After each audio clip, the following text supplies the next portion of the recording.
Oke, terima kasih. Assalamualaikum warahmatullahi wabarakatuh. Kembali bersama saya Mas Syaiful Afa. Kita ketemu di pertemuan kedua dalam materi mengelola saluran pemasaran terintegrasi. Kali ini di chapter kedua, di part kedua chapter 17 ini kita melanjutkan pertemuan kemarin ya. Next. Pertemuan kemarin kita membahas poin 1 sampai 4 dari part 1, yaitu pengertian dari saluran pemasaran, terus yang dilakukan saluran pemasaran itu ngapain aja, terus juga bagaimana saluran seharusnya dirancang, dan keputusan yang dihadapi perusahaan dalam mengelola saluran. Kalau yang di part 1 ini lebih ke bagaimana kita memahami sebenarnya fungsi dari saluran pemasaran itu apa. Kalau kita jual produk, kita punya produk itu, kita memasarkannya, menjualnya itu lewat apa, dan mengapa kita mengambil keputusan itu. Itu kemarin kita sudah bahas di part 1 ya. Nah, di part kedua ini kita lebih masuk lebih dalam lagi, yaitu ketika kita sudah memilih beberapa saluran. Contohnya kemarin kita mencoba misalkan menggunakan 3 level. Lalu kita bagaimana sih mengintegrasikannya itu? Cara-cara mengintegrasikan atau biasanya yang dikoordinasikan ketika mengintegrasikan 3 saluran ini tuh apa saja, seperti itu. Nanti kita coba bahas. Terus karena perkembangan teknologi sekarang semakin cepat, kalau dulu orang konvensional menjual hanya di toko, hanya menjual di toko fisik, orang datang secara langsung terus membeli. Sekarang tidak. Ada namanya e-commerce dan ada namanya m-commerce. Lalu apa saja sih yang menjadi masalah atau menjadi pembahasan ketika kita menggunakan dua saluran ini? Lalu yang terakhir, bagaimana seharusnya perusahaan mengelola konflik saluran. Konflik itu apa? Terus juga kok bisa muncul konflik di saluran-saluran atau di channel-channel pemasaran itu kenapa? Nanti kita bahas di bagian terakhir. Oke, lanjut.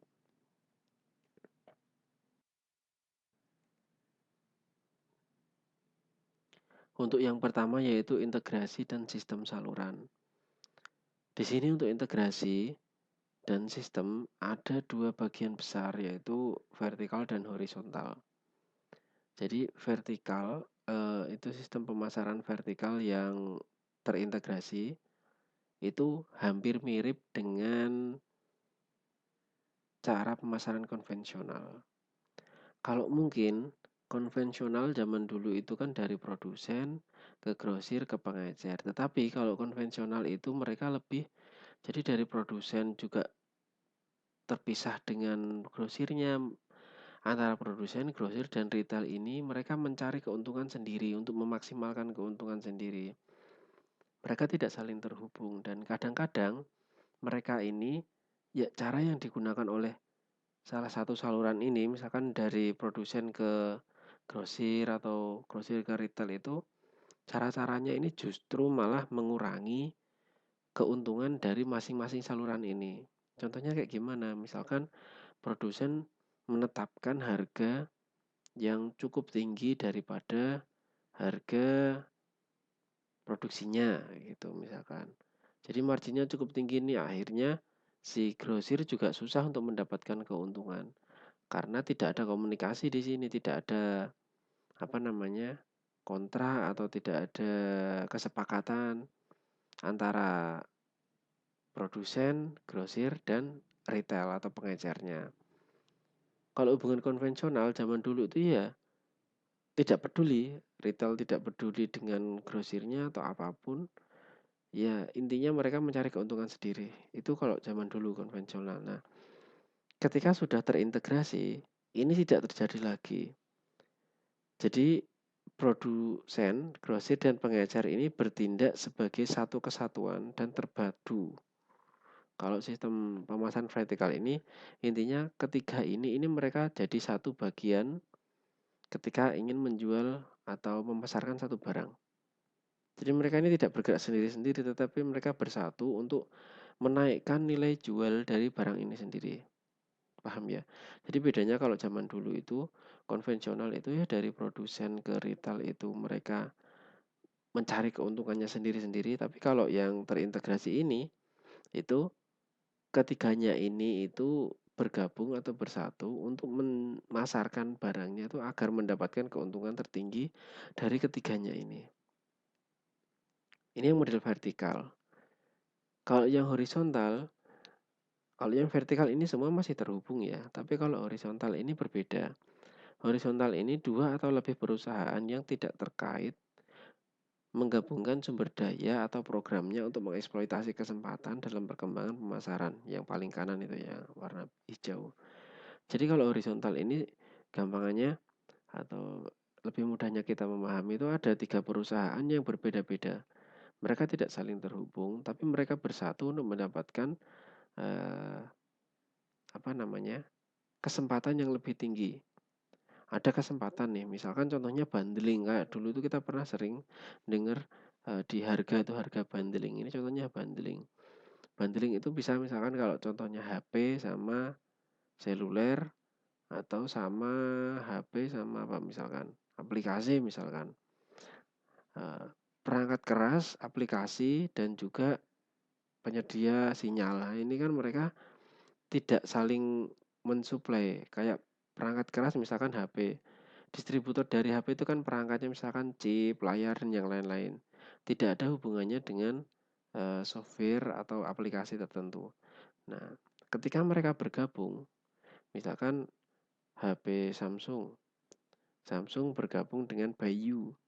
Bayu pernah dengar ya Bayu. Jadi nanti ada harga khusus ketika Bayu digunakan oleh Samsung. Terus juga ada misalkan aplikasi.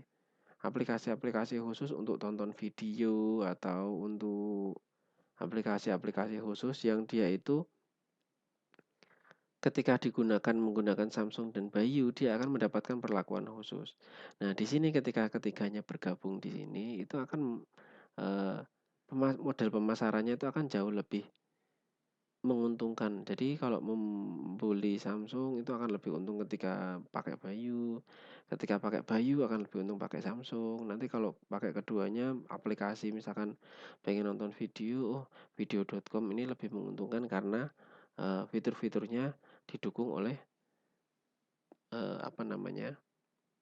Dua perangkat ini tadi. Jadi ini salah satu contoh ya, bukan bukan ngiklan, tapi ini salah satu contohnya itu kalau yang horizontal. Kalau yang pemasaran vertikal itu ada 3 macamnya. Ada corporate VMS, ada administered VMS, ada kontraktual VMS.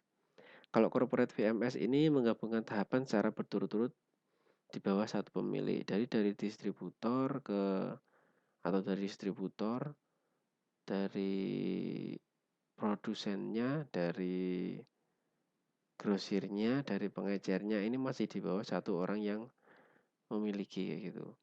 Contohnya kayak kalau kita lihat barang-barang eksklusif mobil itu rata-rata masih seperti ini. Jadi dia produsen ini ketika dia menjual barang atau produsen membuat barang, suppliernya juga mungkin kalau supplier khusus tidak ya, tapi ketika dia ingin menjual itu dia dari perusahaannya sendiri kayak gitu. Dari ke ujung, hulu ke hilirnya ini masih dipegang oleh satu komando atau satu pemilik. Kalau ini masih wajar, sering kita lihat. Tapi kalau yang kedua ini administrator VMS ini sama kayak sistem pemasaran vertikal yang lain, jadi dari atas ke bawah. Itu dari bagian produsen ke pengecer sampai ke pengguna. Tetapi ini koordinasi didominasi oleh produsen utama dengan power terbesar. Contohnya kalau perusahaan retail itu yang Walmart. Walmart itu dia menguasai atau mengkomandoi si distributornya. Dia itu kan pengecer. Walmart ini kan pengecer.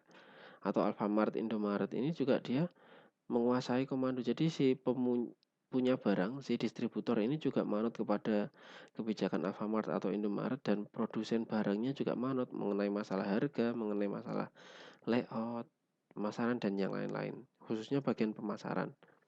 Kayak gitu ya.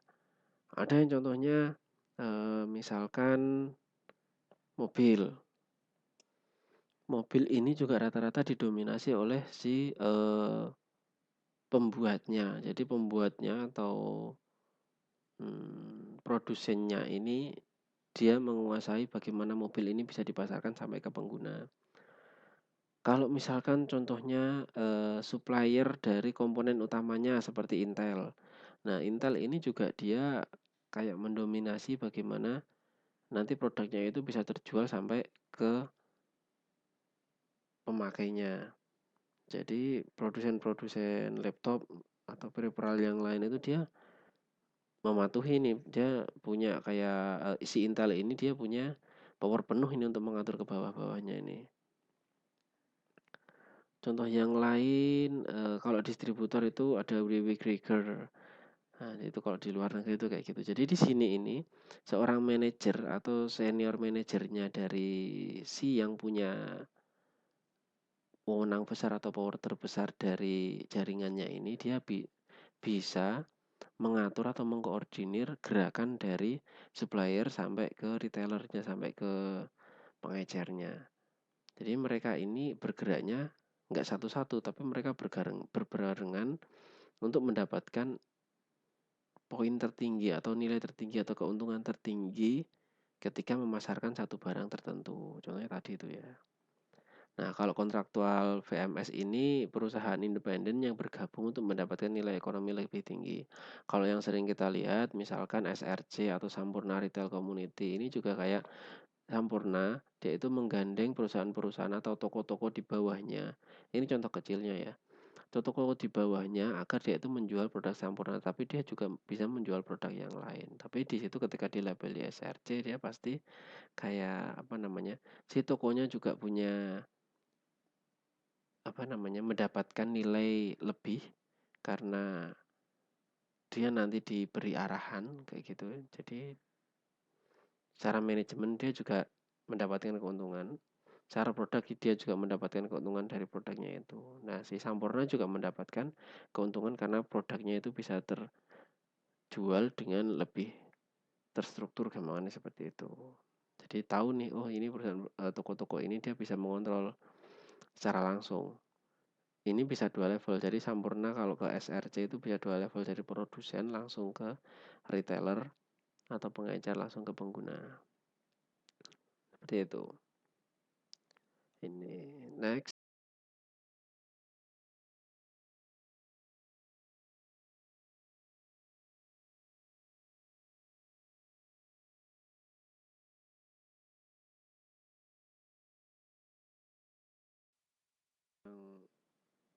Praktek pemasaran di e-commerce.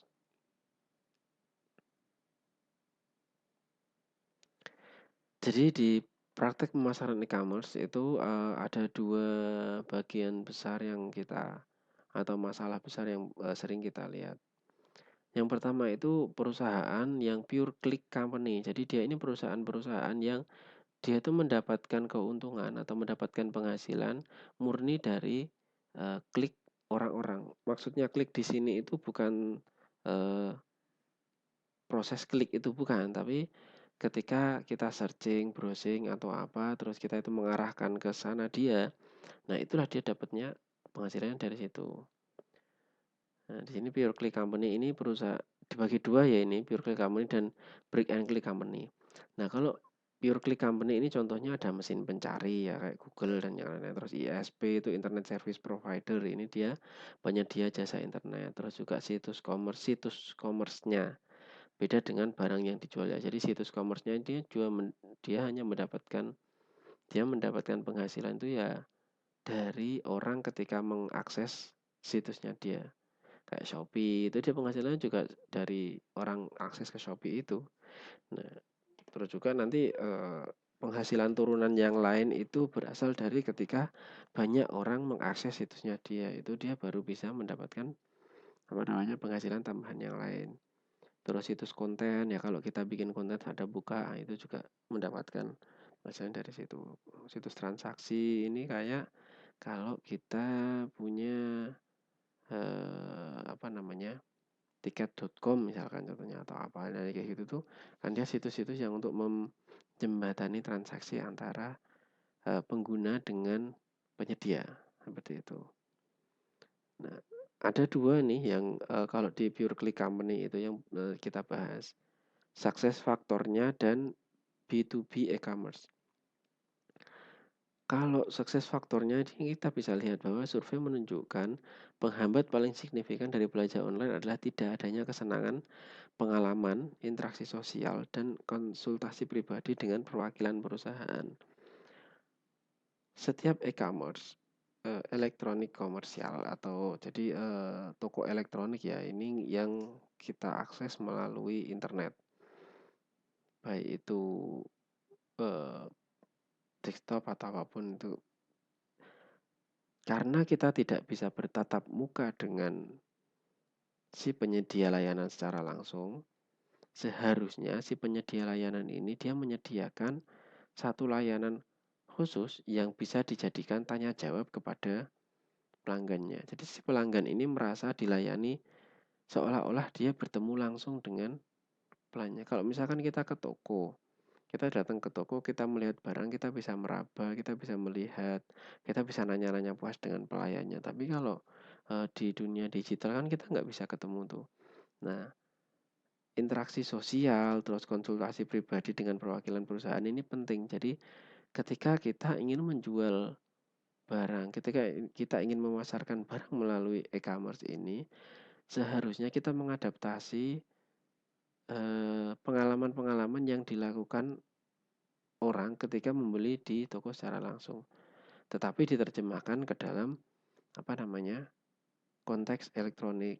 Ketika kita di dunia nyata kita bisa melihat, megang, meraba, nah kita wakilkan tuh, misalkan dengan cara kalau misalkan melihat ya barangnya kita tampilkan dengan warna yang sesungguhnya. Terus ketika dipakai ke orang, kita tampilkan dengan menggunakan model. Oh, seperti ini nih ketika dipakai, contohnya seperti itu. Terus kalau mau nanya-nanya misalkan masalah harga, masalah kualitas, masalah apa, ada customer service-nya kayak gitu. Itu juga yang menjadi salah satu atau beberapa kunci sukses dari e-commerce. Yang kedua adalah B2B atau business to business e-commerce. Efek dari mekanisme B2B ini adalah membuat harga lebih transparan. Untuk produk yang tidak terdiferensiasi, harga tekanan akan meningkat. Kalau B2E atau B2C ya, business to consumer. Jadi dari bisnis ke konsumen itu sering kita lihat. Kalau misalkan Shopee itu kan jadi orang-orang yang menjual bisnis langsung ke konsumen. Tapi yang bisnis to bisnis, contohnya Alibaba yang mengembangkan ini Alibaba, salah satu contoh B2B terbesar di dunia itu Alibaba. Jadi kalau orang jual beli, Alibaba ini tempat kulaan lah gampangannya. Jadi orang bisnis menjualnya ke orang yang berbisnis juga, orang yang mau dijual lagi kayak gitu. Nah, kalau zaman dulu bisnis to bisnis ini lebih ke apa namanya? Bagaimana kita mendapatkan supplier dengan harga yang murah dan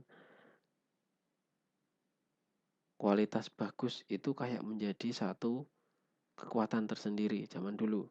Jadi zaman dulu persaingan antara bisnis, satu bisnis dengan bisnis yang lain itu kan bagaimana kita mendapatkan supplier dengan barang bagus dengan harga murah, dekat kayak gitu kan.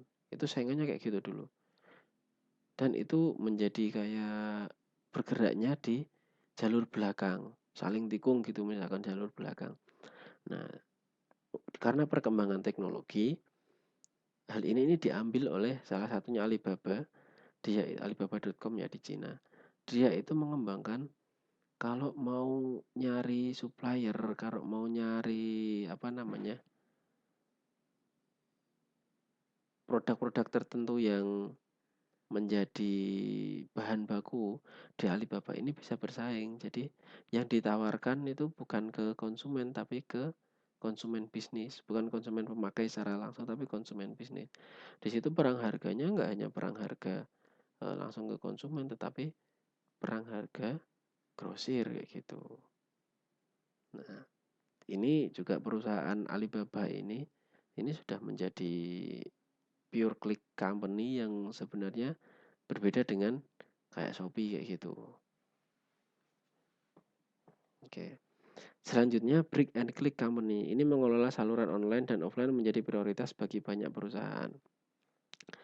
Brick and Click Company ini lebih ke, misalkan kita kayak menjual offline saja, kan kita tidak bisa mendapatkan potensi-potensi pasar yang tidak bisa tercakup. Misalkan orang di luar kota atau dengan demografi, geografis tertentu itu kita tidak bisa dijangkau oleh fisik. Nah, itu kita bisa juga menjualnya dengan cara melalui online atau e-commerce. Contohnya kayak gini.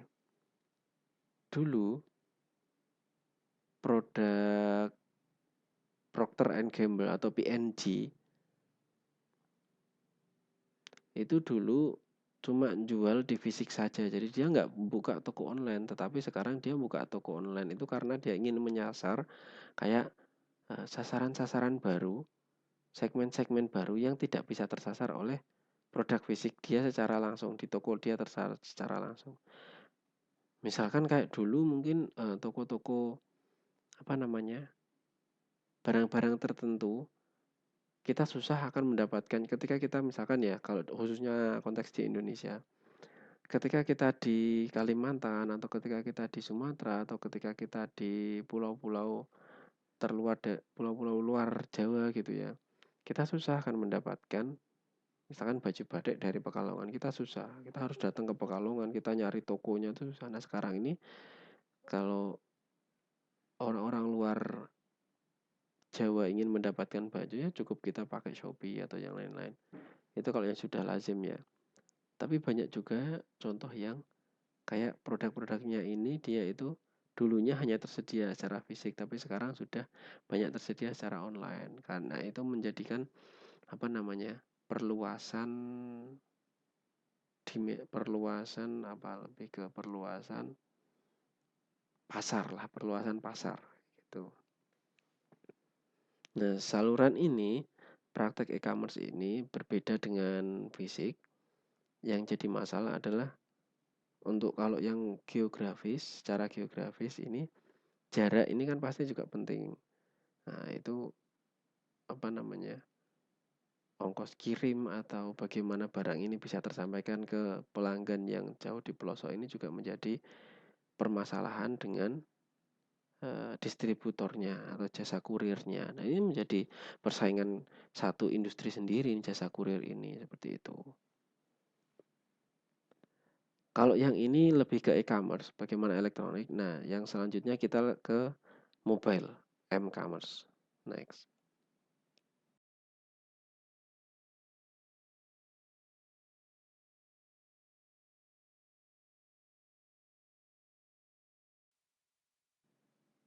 Nah, kalau mobile commerce ini ya, itu bedanya dengan e-commerce itu apa sih? Kalau mobile commerce ini dia itu berbasis pada HP, layar kecil yang dibawa kemana-mana dan dia itu setiap saat bisa diakses. Nggak harus kita buka laptop terus online itu enggak, tapi setiap waktu itu bisa diakses dan karena HP itu rata-rata ya tersambung online terus, lokasinya bisa terdeteksi gitu. Nah, prakteknya seperti apa sih pemasaran e-commerce ini? Faktanya, konsumen Asia menggunakan ponsel mereka sebagai komputer utama mereka dan mendapatkan keuntungan dari infrastruktur seluler yang berkembang dengan baik. Jadi di Asia ini rata-rata orang udah menggunakan HP semuanya untuk melakukan pekerjaan, nggak hanya jual beli saja ya. Semua pekerjaan itu dilakukan dari HP. Rata-rata orang Asia seperti itu. Kayak komputer utama mereka, jadi melakukan pekerjaan presentasi. Kayak ini sekarang kita proses belajar mengajar, teman-teman juga banyak yang menggunakan HP kan. Rata-rata memang seperti itu. Nah, ada 3 nih yang jadi bahasan utama ketika praktek pemasaran m-commerce. Yang pertama perubahan perilaku. 50% pencarian Google dilakukan di ponsel dan perempuan berbelanja lebih banyak daripada laki-laki. Apa yang bisa kita lihat? Ternyata Separuh lebih dari pencarian ini itu menggunakan HP, tidak menggunakan laptop. Yang dulunya orang masih masif menggunakan laptop untuk internet. Sekarang semuanya dari HP. Pergerakan ini apa yang bisa kita ambil? Produk-produk tertentu yang dia itu eh, sangat berhubungan erat dengan emotional selling atau emotional buying, itu bisa kita sasar karena apa? Ketika orang menggunakan HP, dia itu akan lebih enteng untuk melakukan pembelian, enteng untuk melakukan pencarian. Ketika dia lagi pengen terpikir sesuatu gitu ya, dia punya ide atau memikirkan sesuatu, di tangannya ada HP, dia langsung searching. Ketika dia butuh sesuatu, di tangannya ada HP, dia langsung beli. Nah, itu kan emotional buying yang tidak terlalu banyak menggunakan logika, akhirnya apa? Lebih mudah.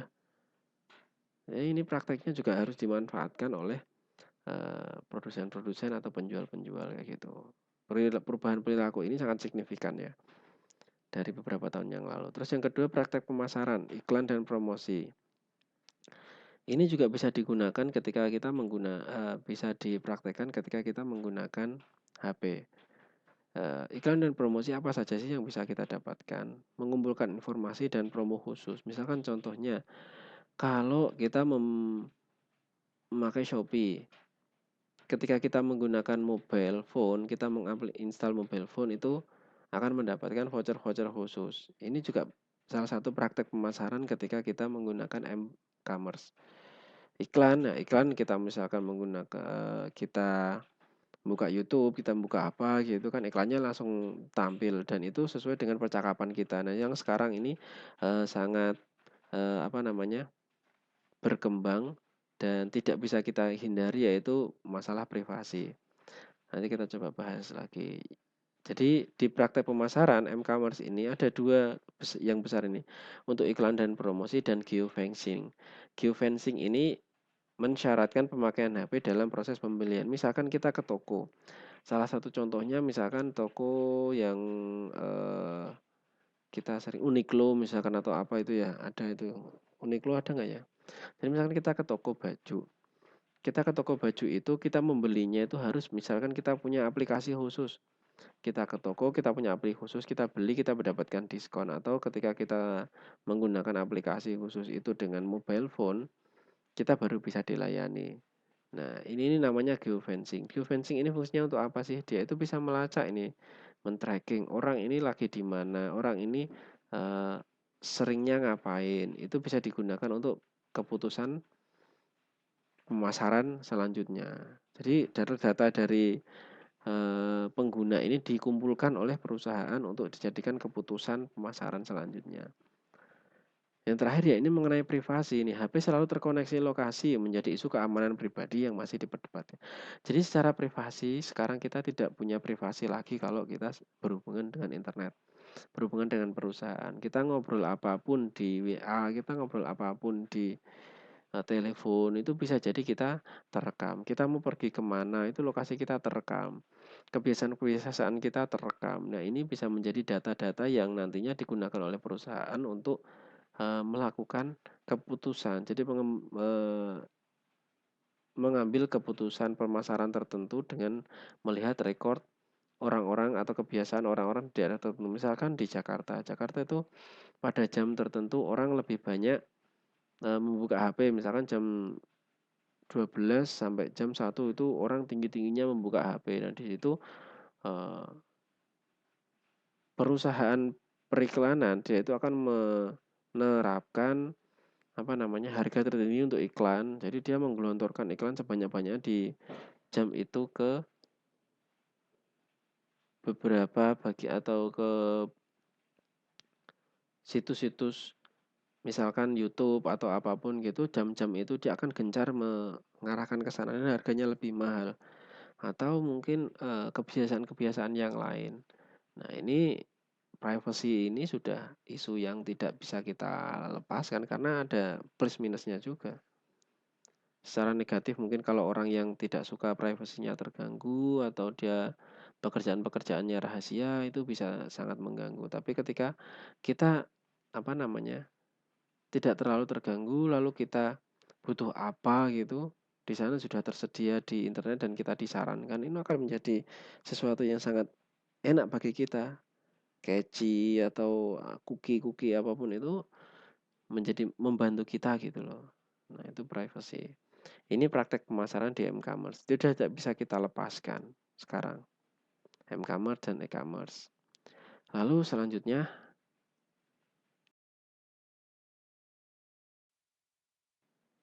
konflik, kerjasama, dan persaingan.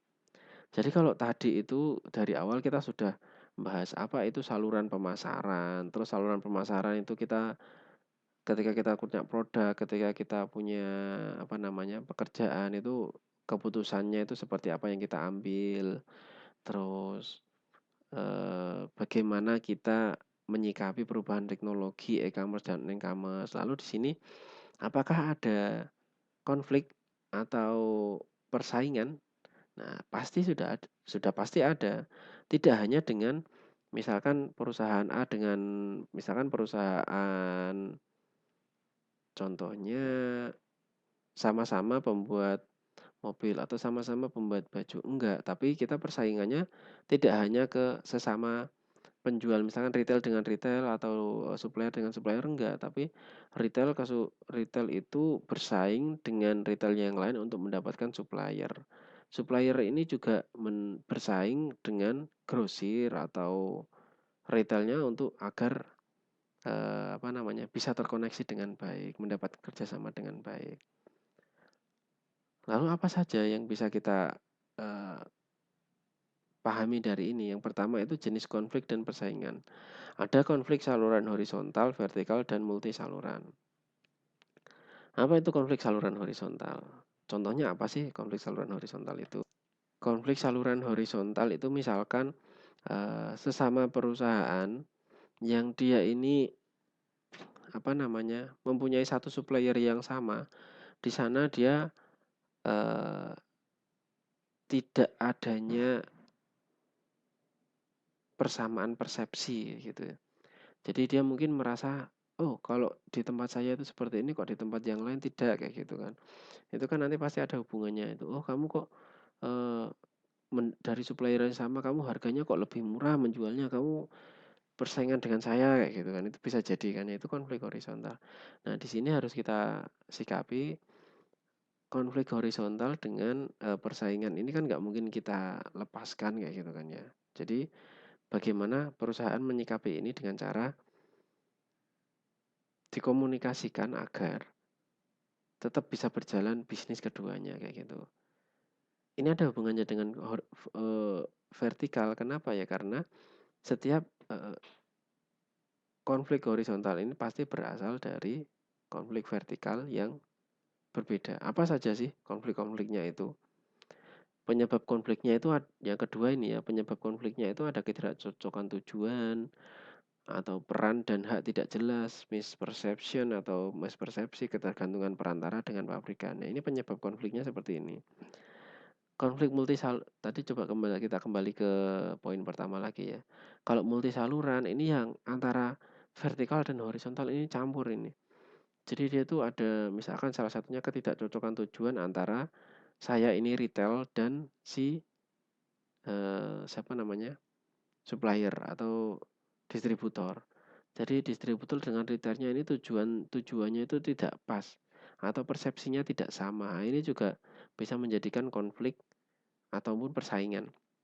Nah, di konflik ini eh, ya penyelesaiannya akan berbeda-beda tergantung konfliknya, tergantung penyebab konfliknya, juga tergantung dengan apa namanya siapa perusahaan itu yang terlibat dari konflik ini. Penyebabnya ada banyak ini kan ya, contohnya tadi kalau yang jenis konflik dan persaingannya itu ya ada misalkan ketergantungan perantara dengan pabrikan. Ketika satu pabrikan itu rusak, perantaranya kan pasti berhenti ini kan.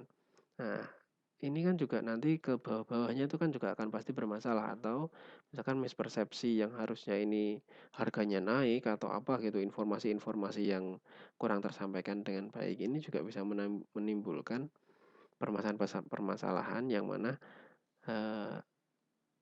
bisa terjadi putus kontrak atau putus hubungan antara supplier, distributor, atau retailnya atau pengecernya. Ini beberapa penyebab konfliknya ya. Lalu bagaimana caranya mengelola konflik? Yang pertama ada justifikasi strategi. Jadi harusnya dari atas ke bawah, kalau tadi misalkan pakai kontraktual ya. Kontraktual itu atau corporate misalkan. Itu yang punya power tertinggi ini harus sudah jelas strateginya seperti ini. Jadi yang di bawahnya atau di sampingnya yang horizontal ataupun vertikal marketing ini dia harus sepakat dengan itu dulu. Jadi strateginya ini se apa namanya satu arah lah. Jadi agar tidak kemana-mana gitu, kita nabrak kemana-mana kayak gitu. Yang kedua ada kompensasi ganda. Kalau kompensasi ganda ini kalau misalkan tidak hanya berupa keuntungan, tapi juga misalkan kontrak jangka panjang. Jadi akhirnya apa? Kita bisa si konflik ini bisa teratasi dengan cara menawarkan win-win solution seperti itu. Terus yang selanjutnya superordinasikan tujuan. Jadi tujuan ini kan kemarin di contoh yang jasa itu ya. Ketika kita punya tujuannya itu menjadi market leader, nah di situ itu harus kita sampaikan kepada distributor, supplier atau retailer kita. Kan pasti beda ya perlakuan antara ketika kita ingin menjadi market leader atau ingin menjadi perusahaan yang ikut-ikut saja itu kan pasti berbeda nanti. Nah, ini juga harus kita sampaikan.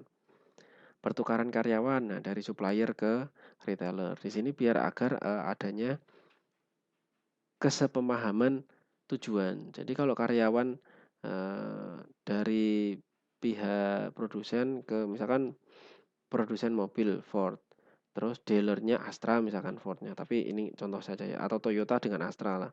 Jadi nanti Astra juga kerja di dia harus kerja di Toyota, yang Toyota juga kerja di Astra, nanti agar ada persamaan persepsi, agar ada apa namanya tujuannya ini mereka saling memahami, akhirnya nanti berjalan secara selaras untuk mendapatkan keuntungan yang terbaik kayak gitu untuk mengelola konfliknya seperti itu. Terus juga keanggotaan bersama, kooptasi, diplomasi. Kalau keanggotaan bersama ini lebih ke ketika satu perusahaan dengan perusahaan lain dia ini saling terkait, tidak ada persaingan antara kayak tadi contohnya satu distributor dengan dua retailer. Nah, retailernya ini agar tidak ada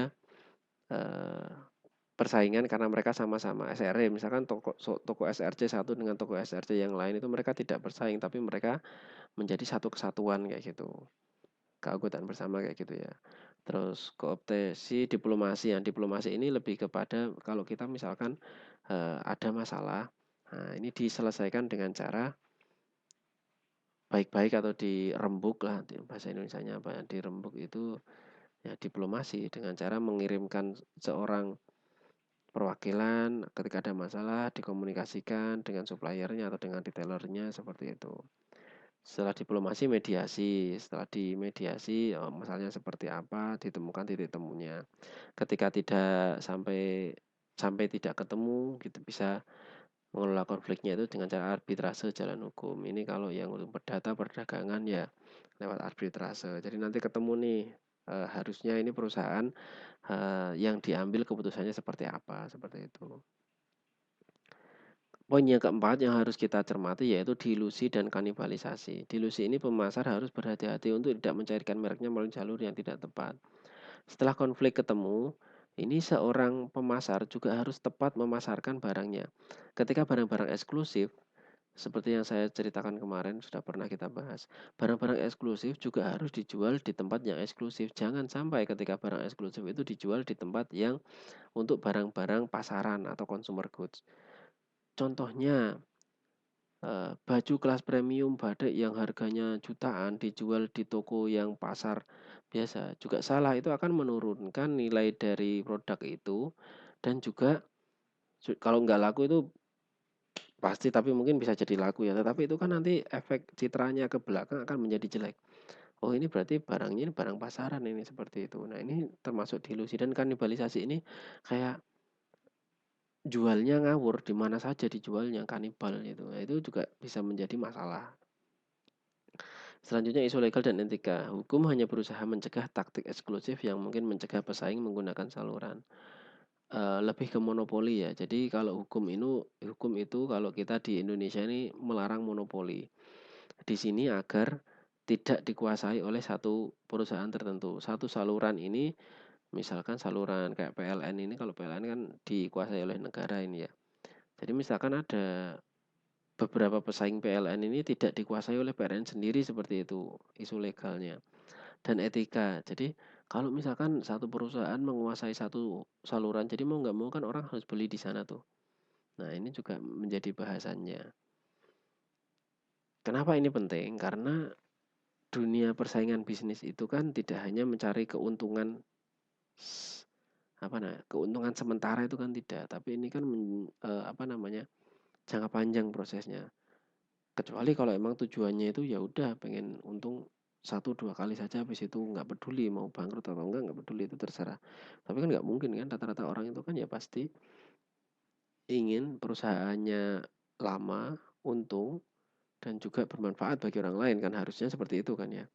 Nah, inilah isu etika itu muncul ketika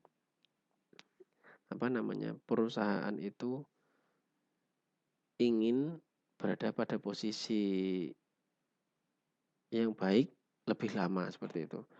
Ketika tidak ada etika, saling senggol, monopoli, atau menjatuhkan dengan cara yang tidak baik, ini kan juga nanti persaingan jadi persaingan yang tidak sehat kan. Nah, mungkin seperti itu. Jadi di bahasan tentang saluran ini kita membahas tidak hanya bagaimana kita menjual atau memasarkan saja, tetapi bagaimana kita bisa mengelola orang-orang atau bagian-bagian dari saluran ini sendiri, dari saluran pemasaran itu sendiri, seperti itu.